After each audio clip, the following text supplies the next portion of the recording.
여러분 혹시 살아오면서 살기 싫다, 이렇게 살아서 뭐하나 이런 생각이 드신 적이 있습니까? 아마 힘든 상황을 만나면 일시적으로 그런 생각이 들 수도 있고, 또 아니면 우울증과 같은 만성적으로 삶의 의욕을 느끼지 못하고 살아오든, 어쨌든 그런 생각을 한 번도 안 한 사람은 아마 없을 겁니다. 중국 속담에 우리를 괴롭히는 것은 멀리 있는 산이 아니라 신발 속에 들어간 작은 모래다 라는 말이 있습니다. 우리 앞에 버티고 있는 태산 같은 큰 문제가 우리를 괴롭게 할 수도 있지만, 그 산을 넘기 위해 한 발짝 한 발짝 걸어 나갈 때마다 신발 속에서 우리 발을 찌르는 작은 모래 역시 우리를 괴롭게 할 수 있다는 겁니다. 우리를 괴롭게 하는 것은 우리의 생존에 중차대한 문제들 뿐만 아니라 이렇게 매일매일 살아가면서 만나는 사소하고 작은 문제들로 인해 지쳐가고 살아갈 힘을 잃어버리기도 합니다. 이렇게 살아가면서 살아갈 용기를 잃어버리고 의욕을 잃어버리고 하는 것들을 신앙적으로 표현해 본다면 영적 침체라고 표현할 수 있습니다. 하나님이 우리 인간을 지으실 때 우리의 몸과 마음과 영혼은 서로 연결되도록 만드셔서 몸이 힘들든 마음이 힘들면 영적으로도 곤고하고 심하면 침체의 늪에 빠지기도 합니다. 그래서 자신에 대해서 이런 모습을 직면해 본 시인은 이렇게 고백을 합니다. 시편 42편 5절과 11절에 보면, 내 영혼아 내가 어찌하여 낙심하며 어찌하여 내 속에서 불안해하는가. 너는 하나님께 소망을 두라. 나는 그가 나타나 도우심으로 말미암아 내 하나님을 여전히 찬송하리로다. 이렇게 거듭거듭해서 자기 자신의 절망하는 마음과 싸우고 있는 시인의 고백이 나오는 것을 보게 됩니다. 믿음의 사람들 역시 어느 순간에는 성령 충만한 것 같고 용기 100배 하다가도 어느 순간에는 깊은 수렁에 빠지고 낙심하여 불안하며 절망에 빠지기도 합니다. 이러한 현상들은 성경에서 우리가 믿음의 사람으로 존경하고 있는 인물들에게서도 쉽게 찾아볼 수 있습니다. 모세가 그랬고, 다윗도 그랬고, 오늘 본문에 나오는 엘리야가 그랬고, 신약에서도 세례 요한, 베드로, 바울, 이런 영적인 거인들도 한때는 용기 충만했다가 한때는 전혀 다른 사람처럼 깊은 절망과 낙심의 수렁에 빠지기도 했습니다. 왜 우리에게는 이런 일들이 일어나는 걸까요? 이런 문제에 대해서 20세기 최고의 강해 설교자로 알려진 마틴 로이드 존스 목사님은 그의 책 영적 침체라는 책에서 그 원인과 치료법에 대해서 아주 심도 있게 다루고 있는 것을 보게 됩니다. 믿음의 사람들이 왜 영적으로 침체에 빠지는가? 그리고 여기에서 헤어나올 수 있는 방법은 무엇인가? 이것을 설명한 책입니다. 마틴 로이드 존스 목사님은 영적 침체의 일반적인 원인을 먼저 규정을 합니다. 뭐라고 그랬을까요? 우리가 영적 침체에 빠지는 첫 번째 일반적인 원인은 우리의 기질과 심리학적 정서에 달려 있다는 겁니다.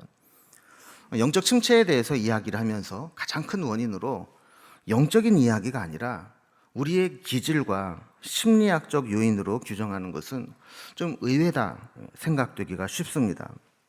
그러나 로이드 존스 목사님은 원래 목회를 하기 전에 의사였기 때문에 아마 이 의료와 목회, 성경을 병행하면서 같이 이것을 아마 규정을 했던 것 같아요. 그가 이런 이야기를 합니다. 우리의 기질이 우리의 근원적 구원의 문제에 아무런 영향을 미치지는 못하지만 이 기질은 기독교인의 생활 속에서 실제적 경험에 커다란 영향을 미치며 영적 침체와 같은 상태를 진단하려 할 때 맨 먼저 다루어야 할 점이다. 이렇게 이야기를 했어요. 이 기질의 문제가 우리 구원의 문제에는 영향을 주지 않습니다. 구원은 기질 따라서 받는 게 아니기 때문에 그렇죠. 그러나 구원받고 난 이후에 우리의 영적인 상태에 우리의 기질이나 이 성격과 같은 이 심리적 요인은 매우 커다란 영향을 미칠 수 있다는 겁니다. 왜냐하면 우리는 어떤 충격이나 어려운 일을 당할 때 그것을 반응하는 자세나 처리하는 모습이 우리의 성격이나 기질에 많은 영향을 받기 때문이라는 것이죠. 어떤 사람은 별것 아닌 것처럼 툭툭 털고 잊어버릴 수 있는가 하면, 어떤 사람은 똑같은 문제를 계속 분석하고 걱정하고 지난 날에 대해서 후회하고 한탄하며 다시 또 되돌려서 기억해내고 다시 또 분석하고 걱정하는 이런 생각들을 반복해내게 된다라는 것이죠. 이렇게 기질적으로 뭔가 침체하기 쉬운 사람이 있다라는 거예요. 우리는 우리의 기질상 연약함을 인식하고 자기 자신의 모습을 돌아볼 필요가 있습니다. 이 성경에도 보면 재미있는 상황을 하나 보게 되는데, 민수기 12장 3절에 보면 이 사람 모세는 온유함이 지면의 모든 사람보다 더하더라 그랬습니다. 그러니까 모세는 그 당시 사람들 누구와 비교해도 그 온유함에 있어서만큼은 최고였다라는 거예요. 그런데 여러분, 모세가 범한 가장 큰 실수가 뭐였죠? 그의 온유함을 지키지 못한 거였어요.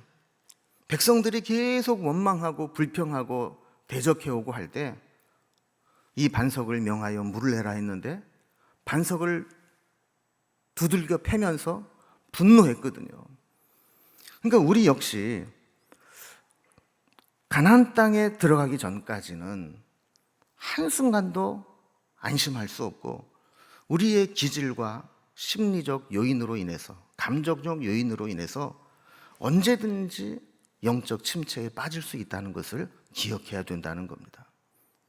두 번째, 영적 침체에 빠지는 일반적인 원리는 육체적 상태에 달려있다라고 이야기합니다.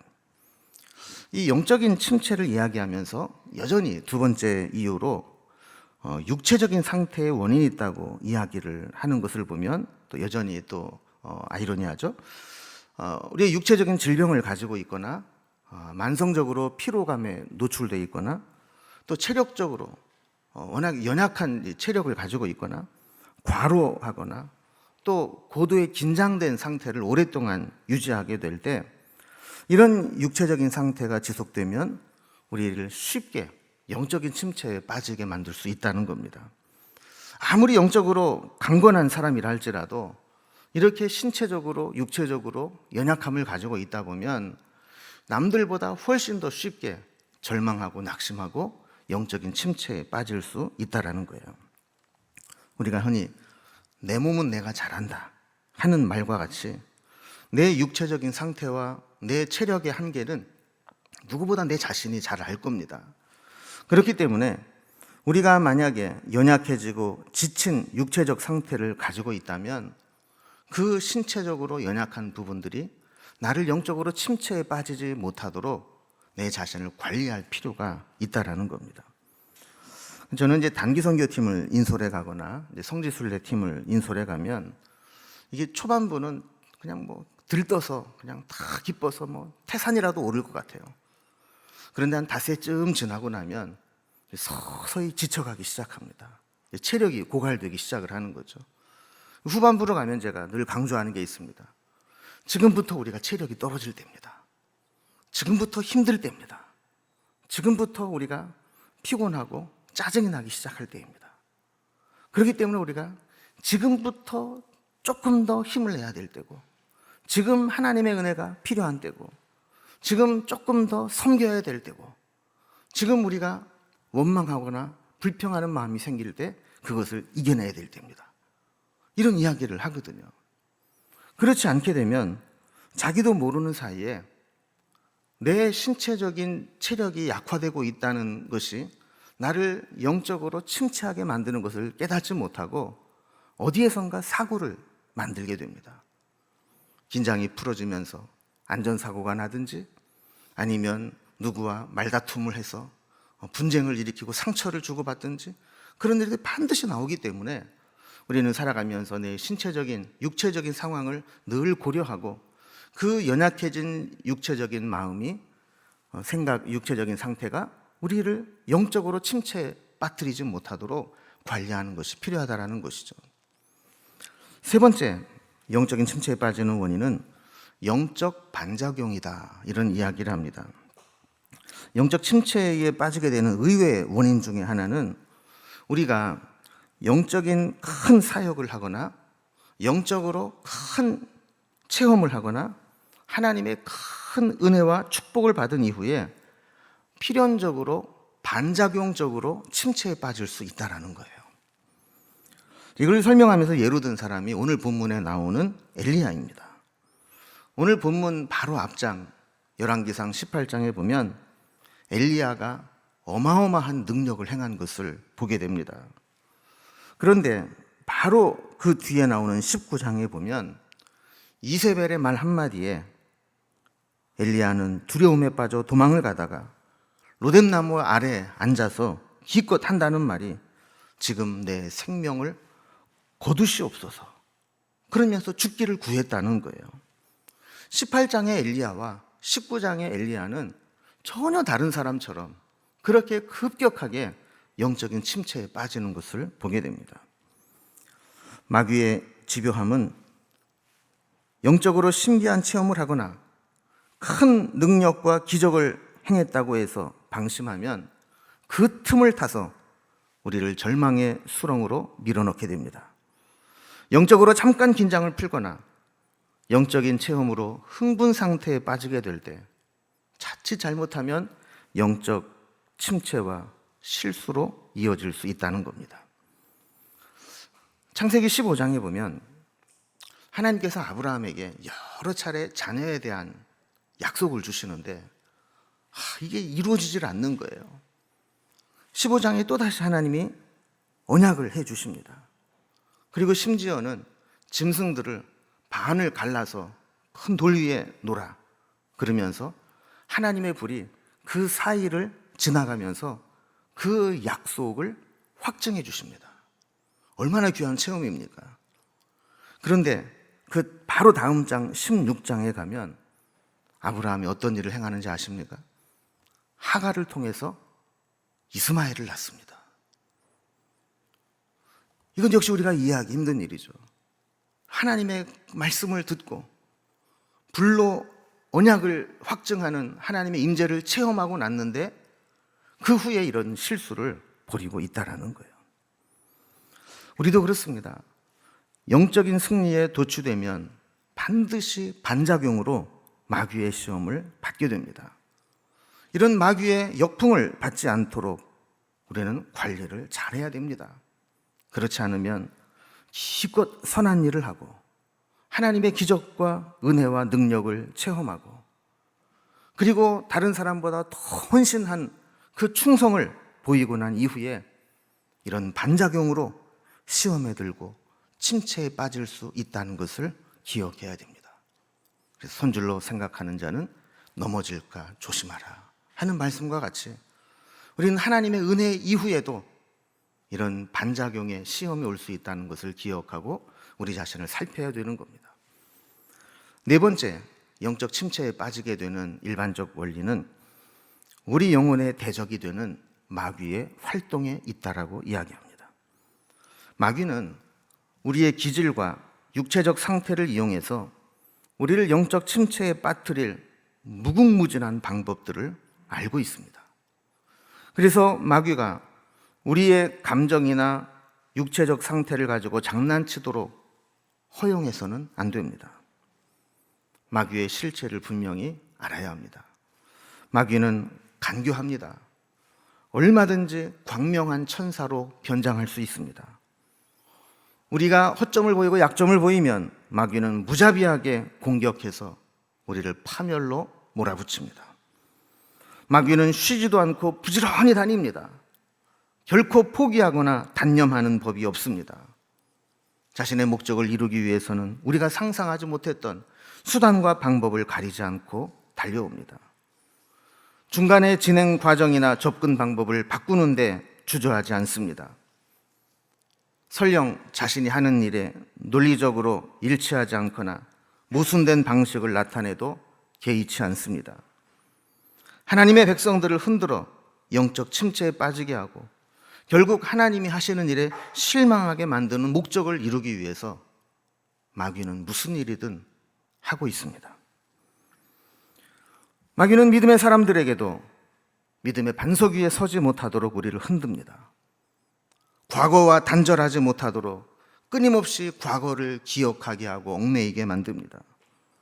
하나님이 하시는 일을 분명히 보지 못하게 흐리도록 만들어버립니다. 하나님의 말씀과 교훈에 우리의 심령이 움직이고 자신의 의지를 굴복시켜 인격적이고 균형 있는 신앙인으로 살지 못하게 하고 이런 모순에 빠져 계속해서 침체의 늪에 빠지게 만들죠. 우리를 계속 죄에 묶어둠으로 구원의 기쁨을 강탈해가고 죄에 넘어진 비참함을 맛보게 합니다. 돌이킬 수 없고 이미 지나가 버린 과거와 실패에 집착하게 해서 앞으로 나아가지 못하게 만듭니다. 이렇게 우리를 과거에 묶어둘 뿐만 아니라 미래에 대한 두려움과 불안함으로 계속해서 침체의 늪에서 헤어나오지 못하게 합니다.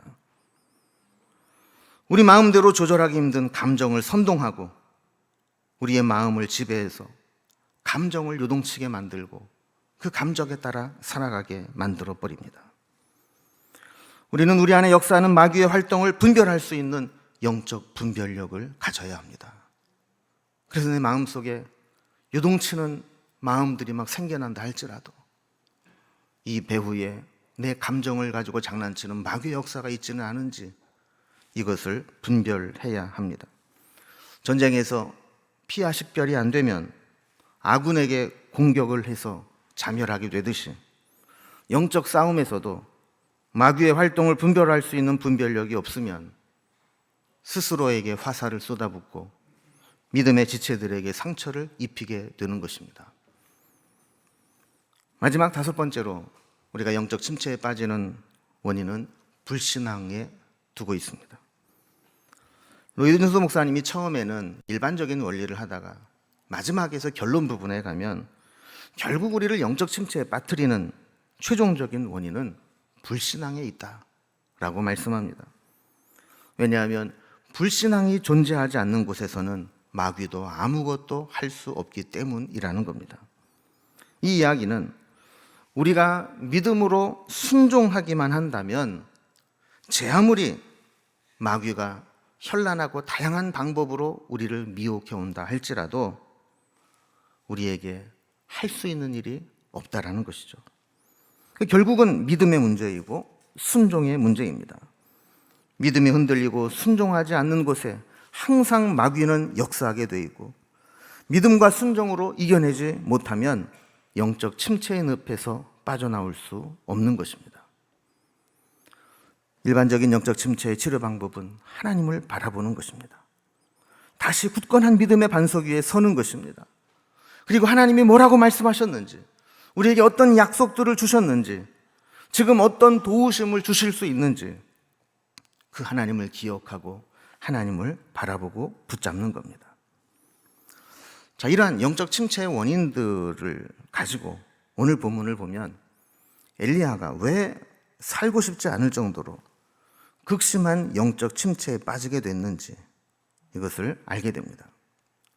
4절에 있는 말씀과 같이 로뎀나무 아래에 앉아서 여호와여 넉넉하오니 지금 내 생명을 거두시옵소서, 이렇게 살기 싫다고 하나님 앞에 호소하는 그 엘리야의 모습을 이해할 수 있다는 겁니다. 아까도 잠시 살펴본 것처럼 열왕기상 18장에서는 엘리야가 정말 대단한 일을 합니다. 우리가 흔히 엘리야를 불의 사자, 불의 선지자라고 부르지 않습니까? 갈멜산에서 850대 1로 영적 대결을 합니다.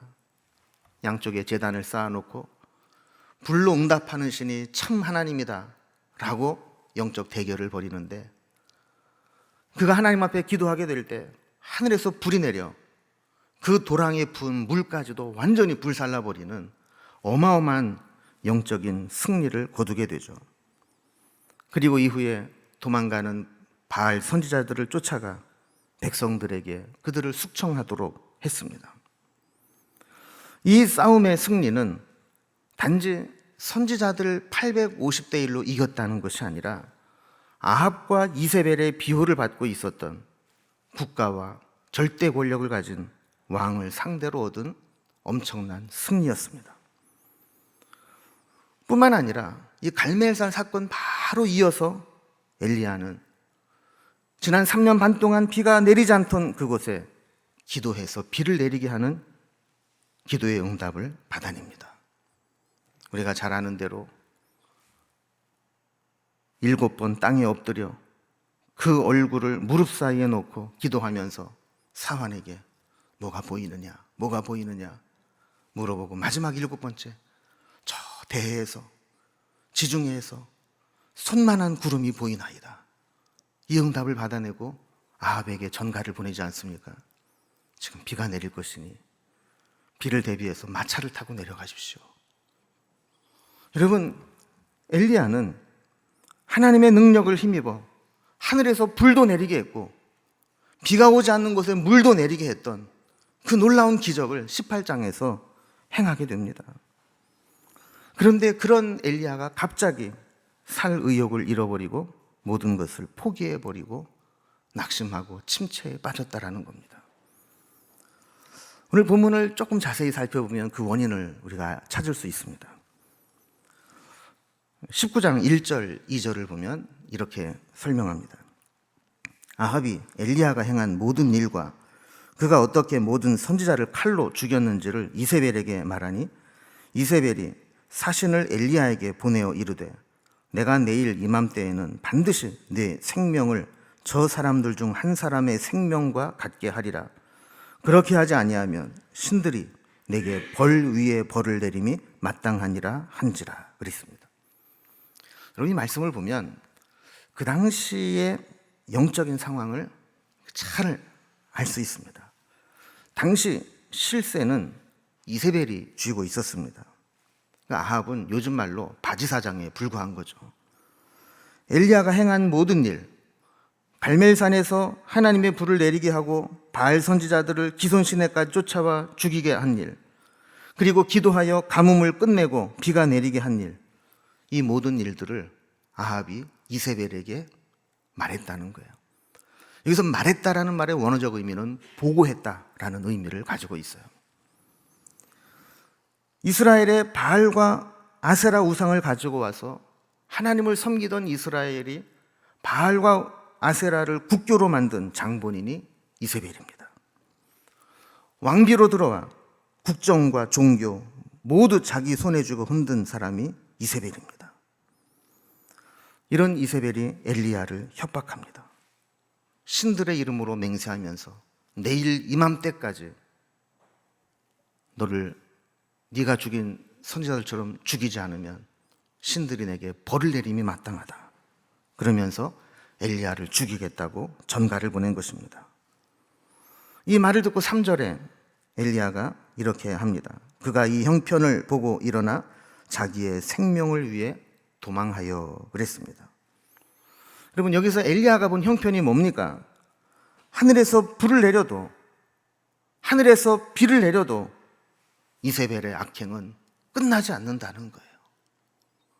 이 정도 영적으로 기적을 행하고 능력을 행하면 이세벨이 항복하고 다시 하나님의 나라가 와야 될 텐데 이세벨은 더 기세등등해서 오히려 엘리야를 협박하고 있다라는 겁니다. 여러분, 어쩌면 요즘 한국교회를 바라보는 성도들의 심정과 비슷합니다. 한국교회 앞날이 어떻게 될까? 한국교회 침체의 코로나 사태는 어떤 영향을 미칠까? 그렇지 않아도 이구동성으로 한국교회는 위기라고 했는데 코로나 사태 이후에 얼마나 더 빨리 침체에 빠질까? 정말 방법은 없는 것일까? 점점 세상에서 외면당하는 교회의 모습을 보면서 또 세상 사람들이 기독교를 혐오하는 지경에 이른 것을 보면서 교회는 교회의 잘못과 부정을 바로잡을 수 있는 자정 능력을 가지고 있는 것인가? 그러다 정말 서구 교회처럼 거의 해체 수준으로 몰락하는 것은 아닌가? 이런 절망감이 올 수 있다라는 것이죠. 엘리야 역시 단지 이세벨의 말 한마디뿐만 아니라 아무리 혼자서 몸부림을 치고 하나님을 붙잡아도 변하지 않는 영적인 상황들을 보면서 절망해내고 말았던 겁니다. 아까 살펴본 로이드 존스 목사님 분석대로 엘리야는 영적 침체에 빠질 요인들을 다 가지고 있었습니다. 기질적으로도 쉽게 낙심하는 성격이라 볼 수 있습니다. 이세벨의 협박을 듣고 견뎌낼 정신적 영적 맷집이 부족했습니다. 여러분, 겉으로 강한 것처럼 보이는 사람이 남모르게 사소한 일에 쉽게 절망할 수 있다는 것을 알 수 있습니다. 겉으로는 불의 사자요 능력의 선지자였지만 혼자 있을 때에는 이세벨의 말 한마디에 절망하고 낙심할 수 있는 기질을 가지고 있었다는 것이죠. 두 번째로 그는 육체적으로 매우 피곤한 상태에 있었습니다. 영적인 싸움은 때로 엄청난 체력을 소모하게 합니다. 그 긴장감이라고 하는 것은 내가 피곤함을 느끼지 않아도 몸이 긴장하면서 엄청난 에너지를 쏟아내게 합니다. 또한 엘리야는 엄청난 거리를 뛰고 달렸습니다. 18장에서 갈멜산에서 기도하고 난 후에 아합의 마차를 추월해서 이스라엘 평지로 앞서 달려갔다고 했습니다. 여러분, 사람이 얼마나 빨리 뛰면 마차를 추월해서 뛰어갈 수 있을까요? 600만 불의 사나이도 아닌데. 또 19장에 가면 이세벨의 말을 듣고 도망을 가는데 부엘세바까지 도망을 갔고 거기에서 하룻길을 더 광야로 들어갔다고 했습니다. 여러분, 지도를 잠깐 이렇게 보시면 그 왼쪽 윗부분에 이렇게 톡 튀어나온 부분이 있습니다. 그곳에 갈멜산이라고 있죠. 갈멜산에서 아합 왕을 이스라엘 평지로 내려보내면서 추월해 뛰어갔습니다. 그리고 이스라엘 평지에서 그 당시 이스라엘의 가장 최남단 도시가 부엘세바인데 부엘세바까지 도망을 갑니다. 이게 직선거리로 160km입니다. 160km를 쭉 하고 달려간 겁니다. 그리고는 자기 사환에게 여기 머물러 있어라 하고 자기는 하룻길을 더 남쪽으로 내려가게 됩니다. 그리고 거기에서 로뎀나무 아래에서 죽기를 구한 것이죠. 여러분, 갈멜산에서 이스라엘, 그리고 이스라엘에서 부엘세바, 그리고 부엘세바에서 하룻길을 더 남쪽으로 내려오는 그 엄청난 거리를 뛰고 달려서 도망왔다면 천하장사도 체력적으로 견뎌내기 어려웠던 것이죠. 세 번째, 영적 반작용 작용도 있었습니다. 갈멜산에서 기적을 행하고 기도의 응답을 받고 마차를 추월해 앞서 달려간 것은 사람의 능력이 아닙니다. 성령의 능력을 힘입어 기적과 능력을 행하고 달려온 것입니다. 이런 영적 체험 후에 반작용으로 영적 침체에 쉽게 빠질 수 있었던 것이죠. 네 번째, 마귀의 시험도 있었습니다. 아무리 지치고 곤고해도 그 하나님의 능력을 체험한 엘리야가 어떻게 죽여달라는 말을 쉽게 할 수 있었겠습니까? 그것은 그의 기질과 육체적인 연약함을 충동해서 마귀가 시험한 것이라고 볼 수 있습니다. 마지막 다섯 번째, 불신앙적인 모습도 염두에 둘 수 있습니다. 믿음의 사람은 어떤 상황에서도 하나님을 바라보고 신뢰해야 합니다. 그러나 한순간 믿음이 약해지고 하나님을 바라보는 시선을 놓치게 되면 제 아무리 엘리야라 할지라도 이런 불신앙적인 말을 내뱉게 되는 겁니다. 영적 침체에 빠졌던 사람들을 분석을 해보면 가장 큰 원인은 시선을 하나님께 두지 못하고 자기 자신을 바라보고 있다는 겁니다. 외적인 상황이나 내면의 성향이 영적 침체의 원인이 되는 것은 분명하지만 마지막에 문제 해결을 위해서 선택하는 것은 우리 자신의 몫입니다. 상황이 어떻든 하나님을 바라보고 하나님을 생각하고 하나님을 붙잡아야 된다는 것이죠.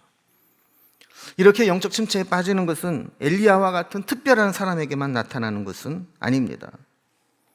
누구나 다 갑자기 영적으로 침체되고 살 용기를 잃어버리고 만사가 귀찮아지고 이렇게 살아서 뭐하나 하는 생각이 들 수 있습니다. 만약에 그런 생각이 든다면 여러분 오늘 주신 말씀을 생각하면서 한번 돌아보십시오. 나에게 영적 침체가 오게 되는 가장 큰 원인이 무엇일까? 그리고 그 원인을 찾아서 믿음으로 극복해 내실 수 있기를 바랍니다. 오늘은 우리가 시간 관계상 이 원인만 살펴보았는데 다음 주에는 똑같은 본문을 가지고 이렇게 영적 침체에 빠졌던 엘리야를 하나님이 어떻게 다시 회복시키시는가 하는 부분을 살펴보고자 합니다. 로뎀나무는 절망과 낙심의 자리였지만 하나님이 찾아오셔서 회복시켜 주시는 은혜의 자리가 되기도 했습니다. 여러분, 절망하고 낙심한 그 자리에서 하나님을 만날 수만 있다면 그 자리는 다시 회복의 자리, 은혜의 자리가 될 줄로 믿습니다. 그 하나님을 바라보면서 이 한 주간도 믿음으로 승리하시고 다음 주에 우리를 회복시키시는 하나님을 말씀으로 다시 만나볼 수 있기를 주님의 이름으로 기원합니다. 기도하겠습니다.